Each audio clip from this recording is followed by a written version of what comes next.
Hi, boys and girls. I want to continue with our ants information today. I have my whiteboard here behind me again, and I'll talk some more about that. And that's going to be part of our vocabulary activity. So I have another vocabulary activity as well today.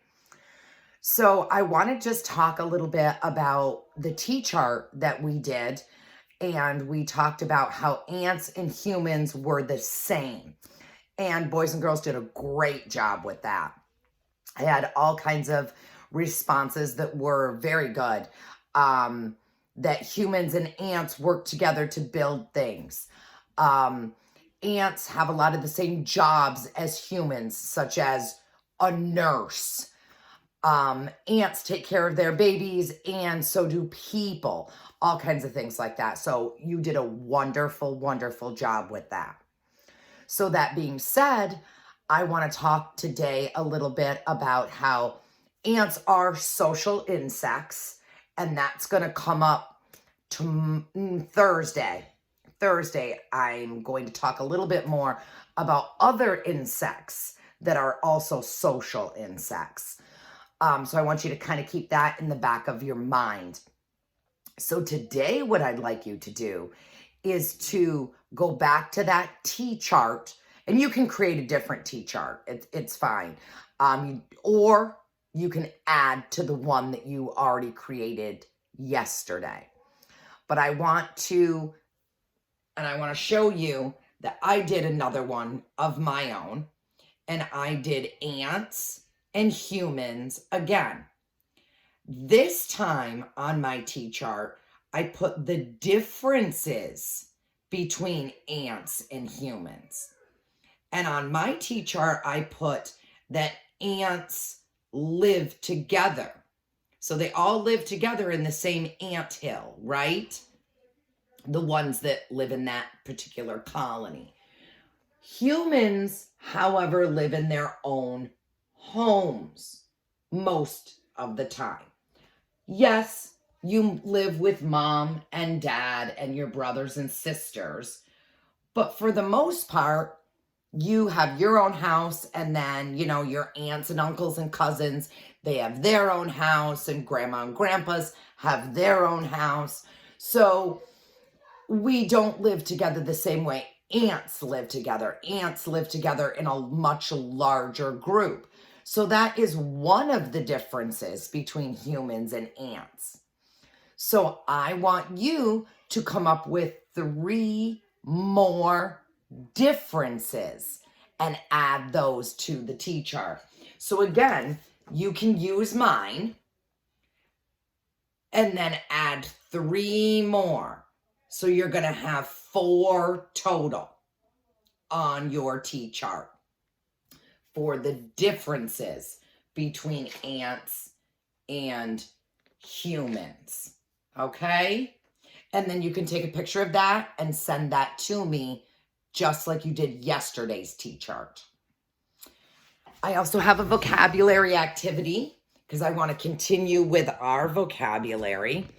And I hope if I move this out far enough, you can see all of it. I hope. Let me move it down a little bit.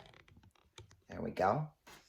So the vocabulary activity that I'd like to do today is with the word excess. Now, sorry.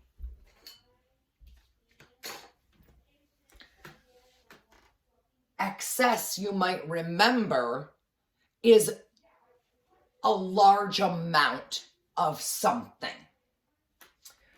or maybe too much of something. So up here on my board, I have written, which of the following show excess amounts? So I have 4 different bullets here. 12 sandwiches for 3 people, 1 computer for 5 people, a 10-room house for 3 people, 2 books for 10 students. So the question is, which of the following shows excess amounts? So you can also write that question on the top of a piece of paper, and you can do one of a few things. You can write down all 4 of my bullet points and then circle the ones that show an excess amount. Or you can write down the question and write down which one of these points show excess amounts. I will tell you that there is more than one. That is what I will tell you. So that's your vocabulary activity for today. So just a repeat of what we're going to do for our literacy activity. We are going to create a T-chart with the differences between ants and humans. We're going to have 3 differences. And we are going to then do a vocabulary activity using the word excess. We are going to determine which of the following show excess amounts. And we're going to pick from this list. And again, there is more than one that shows an excess amount. And before I sign off for today, let me just give you a little recap of what the word excess means. To have excess amounts is to have more than you need. Is it good or bad to have excess toys? So that's using that word in a sentence. And then there's the card that I showed you last week. And the way they've used the word excess here is people harvest only excess honey from a beehive. The bees need the rest to live.